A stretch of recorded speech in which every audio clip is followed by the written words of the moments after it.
നമുക്ക് ആദർശിന്റെയും നയനയുടെയും ഇന്നത്തെ നല്ലൊരു കഥ കേട്ടാലോ? വീഡിയോ ഇഷ്ടപ്പെടുവാണെങ്കിൽ ഒന്ന് ലൈക്ക് ചെയ്ത് ഹൈപ്പ് ചെയ്യാൻ മറക്കരുതേ. അതോടൊപ്പം തന്നെ ആദ്യമായി കാണുന്നവരാണെങ്കിൽ സബ്സ്ക്രൈബ് ചെയ്യാനും മറക്കരുത് കേട്ടോ. അങ്ങനെ ഒടുവില് അനി നവീനും കൂടെ സംസാരിക്കണ സമയത്ത് നവീനോട് അനി പറഞ്ഞു, എടാ എനിക്ക് ഇത്തവണയെങ്കിലും അനാമയുടെ കയ്യിൽ നിന്നൊരു മോചനം കിട്ടുമോന്ന് ചോദിച്ചു. എടാ അതൊന്നും ഉറപ്പു പറയാൻ പറ്റുന്ന കാര്യമല്ലെന്ന് നവീൻ പറഞ്ഞു. എടാ നിനക്ക് ആ കാര്യം പറയും മാത്രം എന്താടാ എപ്പോഴും നിസ്സംഗത? നിസ്സംഗതയോ? നിനക്ക് എന്റെ മുഖത്തൊന്ന് അങ്ങനെ തോന്നി എനിക്കൊരു നിസ്സംഗ ഭാവമാന്ന്. എന്താടാ മുഖത്തൊന്നും അത് വേർതിരിച്ചറിയാൻ പറ്റുന്ന ഒന്നാണോ? എടാ അങ്ങനെയല്ല. എന്താണെങ്കിലും ഇനി നീ പോയി കിടന്ന് നന്നായിട്ട് കിടന്ന് ഉറങ്ങാൻ നോക്ക്. ഇതിനെക്കുറിച്ചൊന്നും ഓർത്ത് ടെൻഷൻ അടിക്കണ്ട. കോടതിയിലെ കാര്യം നമുക്ക് കോടതി വെച്ച് തീരുമാനിക്കാം. നീ എന്തിനാ ടെൻഷൻ അടിക്കണേ? പിന്നെ ഒരു കാര്യം, ദേ നിനക്ക് ഡിവോഴ്സും കാര്യങ്ങളൊക്കെ കിട്ടിക്കഴിഞ്ഞിട്ടുണ്ടെങ്കിൽ കാര്യം അറിയക്കരുത്.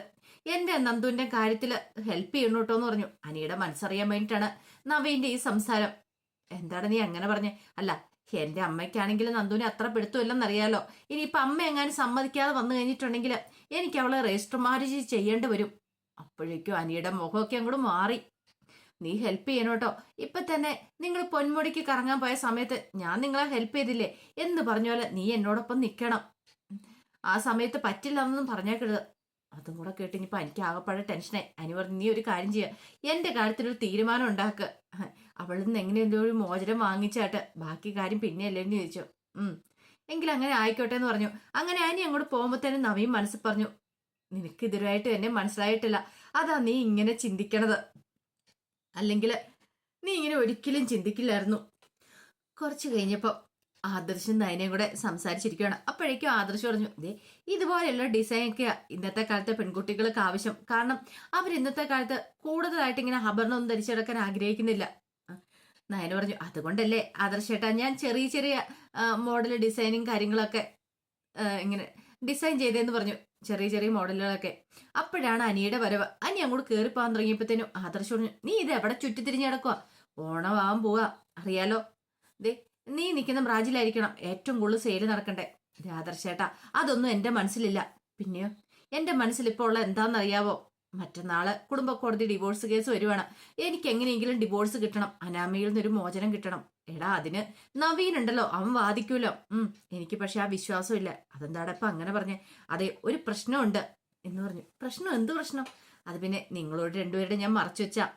അനാമി ഈ പറയുന്ന നവീൻ ആദ്യം നന്ദുവിനെ ഇഷ്ടമാന്ന് പറഞ്ഞ് എന്നോട് അവളോട് പറയണമെന്ന് പറഞ്ഞു. പക്ഷെ എനിക്ക് പറയാൻ പറ്റുമോ? എന്റെ പെണ്ണല്ലേ അവള്. നിന്റെ പെണ്ണോ? അതെ, ഞാൻ സ്നേഹിക്കുന്ന പെണ്ണ് എന്റെ പെണ്ണല്ലേ. അത് കേട്ടതും ആദർശ് നയനെയൊന്നും നോക്കി. ഞാനാണെങ്കിൽ അതിനെക്കുറിച്ച് പറഞ്ഞതുമില്ല. എനിക്കത് പറയാൻ പറ്റുന്ന കാര്യമാണോ? ഒടുവിലാണ് നവീൻ നന്ദുവിനോട് അത് നേരിട്ട് പറഞ്ഞത്. എടാ അതിനിപ്പോ എന്ത് ചെയ്യാൻ പറ്റും? അത് പിന്നെ ആദർശേട്ടാ എനിക്ക് സഹിക്കാൻ പറ്റുന്ന കാര്യമാണോ? എനിക്ക് തോന്നുന്നേ അതുകൊണ്ട് ചിലപ്പോ ഞാനും അനാമയും തമ്മിൽ ഡിവോഴ്സ് നടത്താനായിട്ട് അവൻ കൂടുതൽ കാര്യപ്രാപ്തി ഒന്നും കാണിക്കാനൊന്നും വഴിയില്ല. കാരണം അവനിപ്പോ ഈ ഡിവോഴ്സ് നടന്നാലും നടന്നില്ലെങ്കിലും വലിയ ഇത് നേട്ടവും കാര്യങ്ങളൊന്നും ഇല്ലാന്ന് തോന്നിക്കാണും. അതുകൊണ്ട് ചിലപ്പോൾ എന്റെ കാര്യത്തിൽ ചിലപ്പോൾ ഒരു ഉദാസീനത കാണിക്കുമായിരിക്കും. അങ്ങനെ വന്നാൽ എനിക്ക് ഡിവോഴ്സ് കിട്ടത്തില്ല. ഡിവോഴ്സ് കിട്ടാതെ വരെ കല്യാണം കഴിക്കാനും പറ്റില്ലായിരിക്കും. അത് സാരമില്ല. പക്ഷെ എനിക്ക് എന്താണെങ്കിലും ഒരു വിവാഹം ഉണ്ടെങ്കിൽ, ഒരു വിവാഹ ജീവിതം ഉണ്ടെങ്കിൽ അത് നന്ദുവിനോടൊപ്പം ആയിരിക്കും. അതിനൊരു മാറ്റം ഉണ്ടാകാൻ പോകുന്നില്ല. എടാ അതെങ്ങനെ ശരിയാവും? നവീനും നന്ദുവും തമ്മിലുള്ള കല്യാണം അധികം വൈകാതെ തന്നെ നടക്കും. രണ്ടു വീട്ടുകാർക്കും ഇഷ്ടപ്പെട്ടിട്ടുണ്ടെങ്കിൽ അതിനൊരു മാറ്റം ഉണ്ടാകാൻ പോകുന്നില്ല. ആദർശേട്ടാ അത് ആദർശേണ്ട തോന്നല് മാത്രമാണ്. ഞാൻ പറഞ്ഞല്ലോ, എനിക്ക് ഡിവോഴ്സ് കിട്ടിക്കഴിഞ്ഞിട്ടുണ്ടെങ്കിൽ എന്ത് ചെയ്യണമെന്ന് എനിക്ക് നന്നായിട്ടറിയാം. അച്ഛൻ പറഞ്ഞ് അനി അങ്ങോട്ട് കയറിപ്പോയി. നയനെ ആദർശനോട് പറഞ്ഞു, എന്താ ആദർശേട്ടാ അനി ഇങ്ങനെ? അതാ എനിക്കും മനസ്സിലാത്തെ. അല്ല ഇവരപ്പം നവീന്റെ ആലോചന എൻജോയ് ചെയ്യാൻ പോയെന്നല്ല പറഞ്ഞ പൊന്മുടിയില്. നയന് പറഞ്ഞു, അതാ എനിക്കൊന്നും മനസ്സിലാത്തെ. എന്നിട്ട് ഇപ്പൊ എന്താ ഇങ്ങനെയൊക്കെ സംസാരിക്കുന്നേ? ഒന്നും അങ്ങോട്ട് മനസ്സിലാകുന്നില്ല. ഇങ്ങനെ പോയിട്ടുണ്ടെങ്കിൽ എവിടെ ചെന്നെത്തും? അതാ അതും ശരിയാണ്. അനിയാണെ വിട്ടുകൊടുക്കാനായിട്ടൊട്ട് ഒരുക്കമില്ല. നവീനും നന്ദും നമ്മളുടെ വിവാഹം നടന്നു കഴിഞ്ഞിട്ടുണ്ടെങ്കിൽ ഇനി അനി വേറെ കല്യാണം കഴിക്കുമോന്ന് പോലും അറിയത്തില്ല. അതും വല്ലാത്തൊരു പ്രതിസന്ധിയിലേക്കാണല്ലോ നയനെ പോന്നേ. അവർക്ക് രണ്ടുപേർക്കും നല്ല ടെൻഷനായി. അങ്ങനെ കുറച്ച് കഴിഞ്ഞപ്പോ നവീന്റെ ഫോണിലേക്ക് കനകയുടെ കോള് വരുവാണ്. കനകാറ്റിയാണല്ലോ വിളിക്കുന്നത്, എന്തിനാ പോലും. അങ്ങനെ നവീൻ ടെൻഷനോട് കൂടിയിട്ടാണ് കോൾ എടുക്കുന്നത്. മോനെ ഞാനൊരു കാര്യം ചോദിക്കാൻ വേണ്ടി വിളിച്ച. പറഞ്ഞു ആന്റി. അത് പിന്നെ മോൻ വീട്ടിൽ സംസാരിച്ചായിരുന്നോ നന്ദുവായിട്ടുള്ള കല്യാണാലോചനയെ പറ്റി? അത് പിന്നെ പെട്ടെന്ന് അങ്ങനെ പറയാൻ പറ്റില്ലല്ലോ ആന്റി, അതുകൊണ്ട് സാവകാശം പറയാന്ന് കരുതി. അല്ല മോനെ, ഇനിയിപ്പോ അവര് സമ്മതിക്കാതിരിക്കുവോ? അതിനെക്കുറിച്ചൊന്നും വ്യക്തമായിട്ട് എനിക്കറിയില്ല. ആന്റിക്ക് അറിയാലോ എൻ്റെ അമ്മയുടെ സ്വഭാവം. അല്ല, അച്ഛനും ഇങ്ങനെയൊക്കെ തന്നെയാണോ? അത് അമ്മ പറയുന്നതിനപ്പുറം പിന്നെ അച്ഛനങ്ങനെ ഇത് എതിർവാക്കില്ല. ഏഹ്, പെട്ടെന്ന് പറയണ്ടല്ലോ കരുതിയേ ഞാൻ പറയാതിരുന്നേ. ആ, എന്നെങ്കിൽ സാരമില്ല മോനെ. പിന്നെ അച്ഛനെങ്ങാനും സമ്മതിക്കാതിരിക്കുവോ? അതൊന്നും എനിക്ക് അറിയില്ല. ഓ, അതോർത്തപ്പോ എനിക്ക് നല്ല പേടിയുണ്ട് മോനെ. കാരണം മോന്റെ ആലോചന വന്നതിന് ശേഷം ഞാനും ഗോവിന്ദേട്ടനും ഞങ്ങളെല്ലാരും ഭയങ്കര സന്തോഷത്തിലാ. ഉം. ഈ കല്യാണം അങ്ങനെ മുടങ്ങുമെന്നൊരു ഭയമുണ്ട്. അങ്ങനെയൊന്നും ഓർത്ത് ആന്റി പേടിക്കേണ്ട കാര്യമൊന്നുമില്ല. ആന്റി ധൈര്യമായിട്ടിരിക്കുക, നമുക്ക് നോക്കാം. ഉം. ആ, എങ്കിൽ ശരി മോനെ, ഞാൻ വെച്ചേക്കുവാന്ന് പറഞ്ഞ് കനക കോള് കട്ട് ചെയ്ത് കഴിഞ്ഞപ്പം നവീൻ ആകെപ്പാട് ടെൻഷനിലായി. എന്ത് ചെയ്യണമെന്ന് പോലും അറിയത്തില്ല. തന്റെ പ്രതീക്ഷകൾ മുഴുവനാണ് അസ്തമിച്ചു പോയിരിക്കുന്നത്. അവർ തമ്മിൽ ഇഷ്ടമാണെന്ന് അറിഞ്ഞു കഴിഞ്ഞപ്പോഴത്തേനും. പക്ഷെ പറഞ്ഞിട്ട് കാര്യമില്ലോ. അവരുടെ ഇഷ്ടത്തിന് ഒരിക്കലും എതിര് നിൽക്കാനായിട്ടും നവീനെ കൊണ്ട് സാധിക്കുമായിരുന്നില്ല. പിന്നീട് നന്ദു പോലീസ് സ്റ്റേഷനിൽ ഇരിക്കുന്ന സമയത്താണ് നവീൻ നന്ദുവിനെ കാണാനായിട്ട് വരുന്നത്. കോടതിയിലേക്ക് പോകുന്നതിന് മുമ്പ് നവീൻ കാണാമെന്നാണ്. ആ, നവീനേട്ട വാ ഇരിക്കുക. ഇരിക്കുന്നില്ല, കോടതിയിലേക്ക് പോകുന്ന വഴിക്ക് ഇവിടെ നിന്ന് ഇറങ്ങിയതാ. അല്ല, എന്താ നവീനേട്ട? അല്ല പിന്നെ നന്ദുവിന്റെ കാര്യം എനിക്ക് ഇതുവരെയായിട്ട് അമ്മയോട് പറയാൻ പറ്റിയിട്ടില്ല. കാരണം അറിയാലോ, നന്ദുവിനോട് അമ്മയ്ക്ക് അത്ര താല്പര്യമൊന്നുമില്ല. എങ്കിൽ പിന്നെ പറയാതിരിക്കുന്നതല്ലേ നവീനേട്ടാ നല്ലത്. ഏയ്, അത് ശരിയാവത്തില്ല. കാരണം പറയണം. എന്റെ മനസ്സിൽ ഒരു പെണ്ണുണ്ടെങ്കിൽ അത് നന്ദു മാത്രമാണെന്ന് ഞാൻ നേരത്തെ പറഞ്ഞു കഴിഞ്ഞല്ലോ. അപ്പം നമ്മൾ തമ്മിലുള്ള വിവാഹം നടക്കണം. അല്ല നവീനേട്ട, അത് പിന്നെ ഇഷ്ടമില്ലാത്തൊരു ബന്ധം, അമ്മയ്ക്ക് ഇഷ്ടമില്ലാത്തൊരു ബന്ധം നടത്തിയിട്ടുണ്ടെങ്കിൽ നമ്മുടെ ജീവിതം ശാശ്വതമാവെന്ന് തോന്നുന്നുണ്ടോ? നന്ദു ആ വഴിക്കൊന്ന് പിടിച്ചു നോക്കുവാണ്. ഇപ്പം നയനേച്ചിയുടെ ആദർശേണ്ടൻ കാര്യം തന്നെ നിർത്തി നോക്ക്. നയനേച്ചി ആ വീട്ടിലേക്ക് ചെന്നാലും അവിടുത്തെ അമ്മയ്ക്ക് ഇഷ്ടം ഉണ്ടായിരുന്നില്ല. പിന്നെ എത്രയോ നാളുകൾക്ക് ശേഷമാണ്, കുറെ നാളുകൾക്ക് ശേഷം അവർ ചക്കര അടയായില്ലേ. ഇതും അങ്ങനെയൊക്കെ തന്നെ ആയിരിക്കും. പിന്നെ നന്ദുവിനെ കുറിച്ച് എല്ലാ കാര്യങ്ങളും ഞാൻ പറഞ്ഞിട്ട് അങ്ങോട്ട് കൂട്ടിക്കൊണ്ട് പോകത്തുള്ളൂ. എന്റെ അമ്മ നിന്നെ നന്നായിട്ട് സ്നേഹിച്ചോളും. അക്കാര്യമൊന്നും ഓർത്ത് വിഷമിക്കൊന്നും വേണ്ട നന്ദു. നീ എന്തിനാ ടെൻഷൻ അടിക്കണേ? എന്നാലും നവീനേട്ടാ, നീ ഒന്ന് ആലോചിച്ച് നോക്കിയേ. ഇപ്പൊ ഞാനും നീയും തമ്മിലുള്ള ബന്ധം നടന്നില്ലെന്ന് വെച്ചോ, അപ്പൊ നിന്റെ വീട്ടുകാര് നിനക്ക് വേറെ കല്യാണം ആലോചിക്കില്ലേ? ആലോചിക്കും. ആ, എങ്കിൽ പിന്നെ ഇതല്ലേ നല്ലത്. നമ്മുടെ രണ്ടുപേരും പരസ്പരം അറിയാവുന്നവര്. നീ എപ്പോഴും പറയില്ലേ, നിനക്ക് അറിയത്തില്ലാത്ത ഒരാളുടെ ജീവിതത്തിലേക്ക് കയറി ചെല്ലാൻ ഭയങ്കര ബുദ്ധിമുട്ടാണ്. നിന്നെ മനസ്സിലാക്കുന്ന ഒരാൾ വേണം എപ്പോഴും എപ്പോഴും. അങ്ങനെയാണ് പിന്നെ ഞാനല്ല നന്ദു നിനക്ക് നല്ലതെന്ന് ചോദിച്ചു. ഇപ്പൊ അനിയുടെ കാര്യം എടുത്തു നോക്ക്. അനാമികമായിട്ടുള്ള വിവാഹം അതിന്റെ ആവശ്യമേ ഉണ്ടായിരുന്നല്ല. അതുകൊണ്ട് എന്തൊക്കെയായി? ഒടുവിൽ ഡിവോഴ്സ് വരെ കാര്യങ്ങളെത്തി. ഇന്നത്തെ കാലത്ത് ജോർസിന്റെ അടുത്ത് പോയി മുഹൂർത്തം കുറിപ്പിക്കുമ്പോൾ തന്നെ ഡിവോഴ്സിന്റെ അതും കൂടി ഒന്ന് കുറിപ്പിക്കുന്നല്ല ഇന്നത്തെ കാലത്തിന്റെ പോക്ക് അങ്ങനെയാ. അപ്പോഴേക്കും നന്ദു പറഞ്ഞു, അത് നവീനേട്ട, നന്ദു വിഷമിക്കൊന്നും വേണ്ടെന്നേ, ഞാൻ വീട്ടിൽ അമ്മയോട് പറഞ്ഞ് സമ്മതിപ്പിച്ചോളാം. പിന്നെ ഇപ്പൊ അനിയുടെ ഡിവോഴ്സിന്റെ കാര്യത്തിൽ തന്നെ അവന് നല്ല ടെൻഷനുണ്ട്. പക്ഷെ അവൻ എന്താണെങ്കിലും പേടിക്കണ്ടെന്നൊക്കെ ഞാൻ പറഞ്ഞിട്ടുണ്ട്. അവന് ഉറപ്പായിട്ടും ഡിവോഴ്സ് കിട്ടുക തന്നെ ചെയ്യും.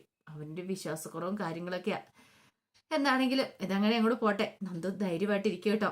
അധികം വൈകാൻ നമ്മുടെ കല്യാണം ഉണ്ടാവും. അങ്ങനെയൊന്ന് കുത്തി പറഞ്ഞിട്ടാണ് നവീൻ പോകുന്നത്. നന്ദുവിന് ആകെപ്പാടെ ടെൻഷൻ. ദൈവമേ, ഈ നവീനായിട്ട് ഇതിന്റെ പോക്കിത് എങ്ങോട്ടാ? ആകെപ്പാടെ ബുദ്ധിമുട്ടായല്ലോ എന്നൊരു ചിന്ത. പുറത്തേക്ക് ഇറങ്ങി വന്ന നവീന്റെ അടുത്തേക്ക് ASI സക്കറി എന്നിട്ട് പറഞ്ഞു, സാറേ, നന്ദു മാഡത്തിനെ കാണാൻ വന്നാണോ? അതെ, ഞാൻ കണ്ടു. അല്ല, മാഡത്തിനെ കുറിച്ചുള്ള കാര്യങ്ങളൊക്കെ ഞാൻ മുമ്പ് പറഞ്ഞിട്ടുണ്ടായിരുന്നു, ആ അനിസാറുമായിട്ടുള്ള പ്രശ്നത്തെക്കുറിച്ചൊക്കെ. അല്ല സാറ് അതിനെക്കുറിച്ച് വല്ലതും ചോദിക്കുകയോ പറയാൻ പറ്റോ ചെയ്തോ?